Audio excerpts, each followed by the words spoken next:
اور تمام بنی نوع انسانیت کو اپنی صورت پر اور اپنی شبیہ پر بنایا ہے، اس لیے ہمیں اس کے تابع ہونا ہے۔ اور آگے چلتے ہیں، اور پھر لکھا ہے کہ خدا نے انسان کو اختیار دیا، اور کہاں کہاں دیا؟ سنیے، سمندر کی مچھلیوں، آسمان کے پرندوں اور چوپایوں، اور تمام زمین اور سب جانداروں پر جو زمین پر رینگتے ہیں، اختیار رکھے، اختیار رکھیں۔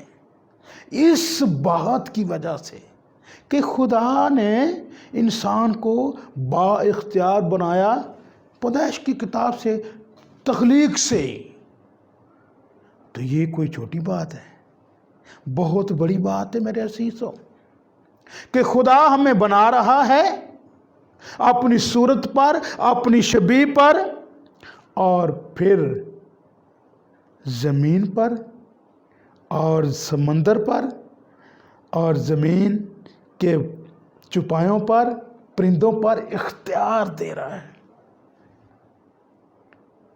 اس لیے ہمیں اس کے تابع ہونے کی ضرورت ہے، جیسا کہ خداوند یسوع مسیح فرماتے ہیں کہ میں تمہیں اپنا اختیار دیے جاتا ہوں۔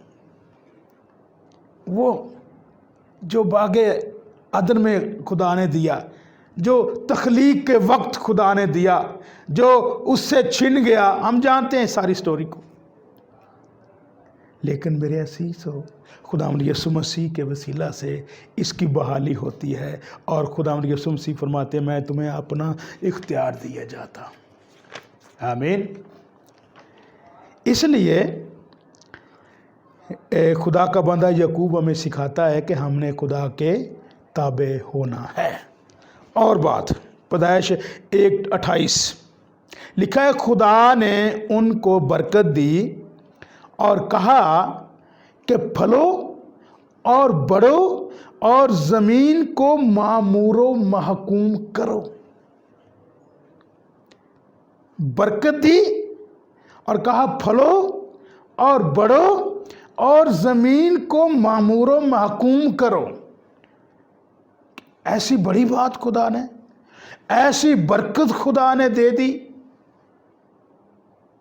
ان کی بنا پر خدا نے برکت دی، کہا پھلو بڑھو اور زمین کو معمور و محکوم کرو۔ اس لیے ہمیں خدا کے تابع ہونا ہے۔ پھر پیدائش 2:7 جب پڑھتے لکھا ہے، اور خداوند خدا نے زمین کی مٹی سے انسان کو بنایا اور اس کے نتنوں میں زندگی کا دم پھونکا تو انسان جیتی جان ہوا۔ انسان کے جو اندر چیز چل رہی ہے، جس کی وجہ سے انسان جیتی جان ہوا، وہ خدا کا دم ہے میرے عزیزو، اس وجہ سے انسان جیتی جان ہوا۔ اس لیے ہمیں خدا کے تابع ہونے کی ضرورت ہے، ہمیں خدا کے تابع ہونا ہے۔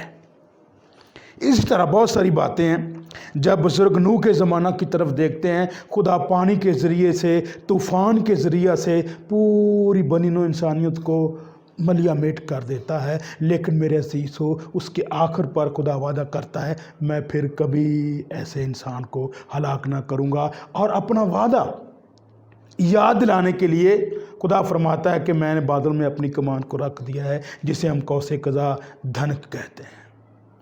اور آج بھی ہم دیکھتے ہیں اس بات کو، خدا زندہ ہے اور وہ قائم ہے، اور اس بات کا پروف کیا ہے کہ جب بھی ہم بارش کے بعد آسمان پر مشرق کی طرف دیکھتے ہیں تو ہمیں وہ دھنک، وہ کمان جو خدا نے ہزاروں سال پہلے رکھی تھی، جس کا وعدہ کیا تھا، وہ آج بھی ہمیں دکھائی دیتی ہے۔ یہ خدا کی کمال محبت اور فیور ہے، اس بات کے لیے ہم خدا کی شکر گزاری کرتے۔ اسی طرح جب ہم بزرگ باپ ابراہیم کے زمانہ کی بات کرتے ہیں، خدا کی لازوال فیور، اس کی محبت اپنے بندہ کے ساتھ، پھر ہم خدا کے بندہ یوسف کی زندگی کی طرف دیکھتے ہیں کہ خدا نے کیسے اس کو بچایا، اور پھر چلتے چلتے چلتے خدا اس کو تخت پر بٹھا دیتا ہے، اس کو بادشاہ بنا دیتا ہے۔ اس لیے میرے عزیزو ہمیں خدا کے تابع ہونا ہے۔ اور پھر جب ہم قوم بنی اسرائیل کی طرف دیکھتے ہیں تو میرے عزیزو خدا کی لازوال محبت اور فیور ہمیں اس کے ساتھ ساتھ نظر آتی ہے۔ اس نے اپنے بندہ موسیٰ کو تیار کیا اور میرے عزیزو خدا نے کمال کام کیا میرے عزیزو۔ یہ وہ باتیں ہیں جن کی وجہ سے ہم نے خدا کے تابع ہونا ہے۔ دوسرا حصہ جو اس آیت کا ہے وہ یہ ہے کہ ابلیس کا مقابلہ کرو تو وہ تم سے بھاگ جائے گا۔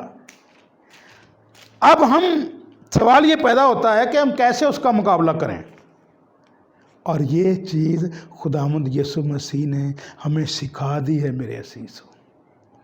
ہمیں کسی اور سے سیکھنے کی ضرورت نہیں ہے۔ ہمارا منجی جو ہمارا سردار کاہن ہے، اس نے ہمیں ابلیس کا مقابلہ کرنا سکھا دیا ہے۔